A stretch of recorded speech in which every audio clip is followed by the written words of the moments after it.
ආයිබෝවන් Secret of Taste YouTube channel එකට ඔයාලා හැමෝම ගොඩක් ආදරෙන් පිළිගන්නවා.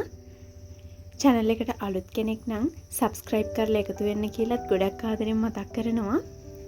අද මම ඔයාලට කියලා දෙන්න හදන්නේ බත් කන්න, ඉදියාප කන්න, පාන් කන්න, රයිස් එක්කට, කොත්තු එක්කට මේ ඕනිම එකකට ගැලපෙන chicken නොදා chicken රසටම චිකන් හොද්දක් හදාගන්න හැටි තමයි ඇත්තටම මම කියලා දෙන්න හදන්නේ. මේකේ රසට නම් ඔයාලා පුදුම වෙයි.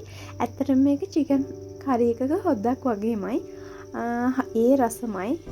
ඔයාලා මේ රෙසිපි try කරලා බලන්න. මේක ගොඩක් රස ග්‍රේවි එකක්.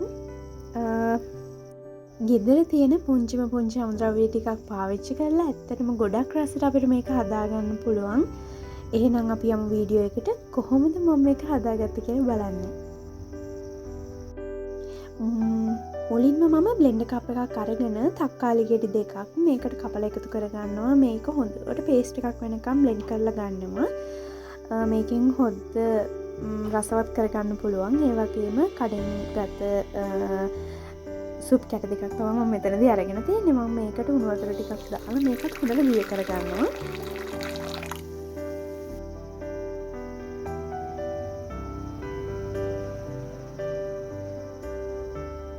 මේකෙන් අපේ හොඳ රසයක් ගන්න පුළුවන්. ඊට පස්සේ මම මේකත් පැත්තකින් තියා ගන්නවා.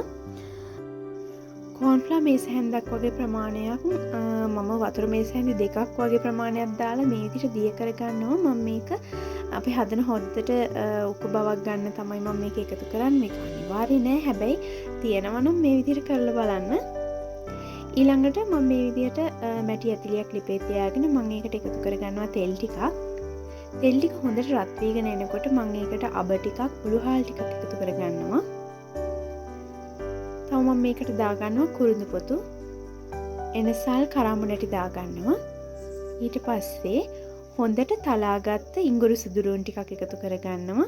කරපිංචා ටිකක්, රම්පේ දාගන්නවා. මේ ටික ඔක්කොම හොඳට සුවඳ එනකම් බැදෙන්න ඕනේ. ඊට පස්සේ මම ලුණු ගෙඩියක වගේ ප්‍රමාණයක් මේ විදිහට පොඩියට කපලා තමයි එකතු කරගන්නේ. අමු මිරිස් මේ ටික ඔක්කොම දාලා හොඳට බැද ගන්න. හොඳට මේ ටික තෙලේ ටෙම්පරාදු වෙන්න ඕනේ. හොඳ සුවඳක් එනකම්ම බැද ගන්න.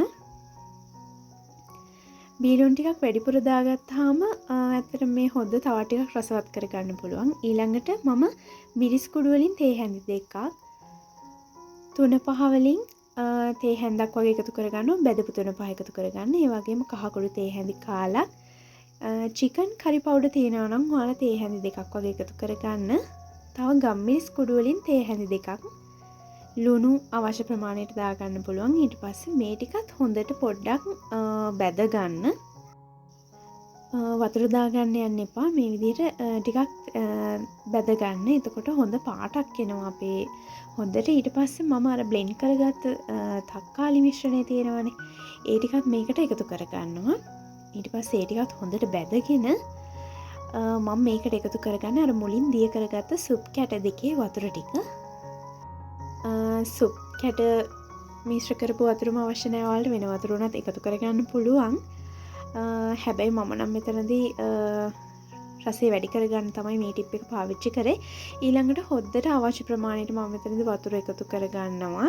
ඔයාලට හොදි ගොඩක් ඕන නම් තව එකතු කරගන්න පුළුවන්. ඉතින් ඒ අනුව අමුද්‍රව්‍ය අපි දාන ප්‍රමාණය පොඩි පොඩි වෙනස්කම් වෙන්න පුළුවන්. ඊට පස්සේ මේ විදිහට මම අවශ්‍ය ප්‍රමාණයට වතුර දාලා මේක හොඳට මිරිස් ටික ඒ ටික තැම්බෙන්න දෙනවා. මේ විදිහට හොඳට කලවම් කරගෙන මේ වෙලාවේදී මම අර දිය කරගත් කෝන්ෆ්ලවර් මිශ්‍රණය මම මේකට එකතු කරගන්නවා. ඊට පස්සේ හොඳට මේ ටිකක් වෙලා කලවම් කර කර ඉන්නවා. මේ වෙලාවේදී ලිපේ ගින්දර අඩු කරගන්න.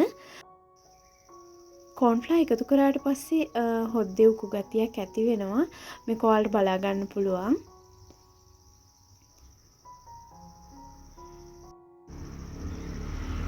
මේ වෙලාවේදී මම ලිපේ ගින්දර ඕෆ් කරගන්නවා. ඊට පස්සේ හොද්ද ටිකක් මේ විදිහට හැඳි ගා ගන්නවා. මේ තියෙන්නේ මම මේ විදිහට හදාගත්ත මගේ හොදි එක. ඇත්තටම මේක චිකන් හොද්දක් වගේම රසයි. ඔයාලත් මේ රෙසිපි එක try කරලා බලන්න. ඉන්දියාප්ප කන්න, පාන් කන්න, ආප්ප කන්න, බත් කන්න ඒ වගේම රයිස් වලට කොත්තු වලට මේ ඕනිම දෙයකට මේ හොඳ ගැලපෙනවා. ඇත්තටම ඔයාලා try කරලා බලන්න. අද වීඩියෝ එකට like එකක් දාන්න, අදහස් ගැන comment එකකින් ලියන්න. ඒ වගේම Secret of Tasty YouTube channel එකත් subscribe කරන්න කියලා ඔයාලා හැමෝටම ගොඩක් ආදරෙන් මතක් කරනවා. ඔයාලා හැමෝටම සුබ දවසක්.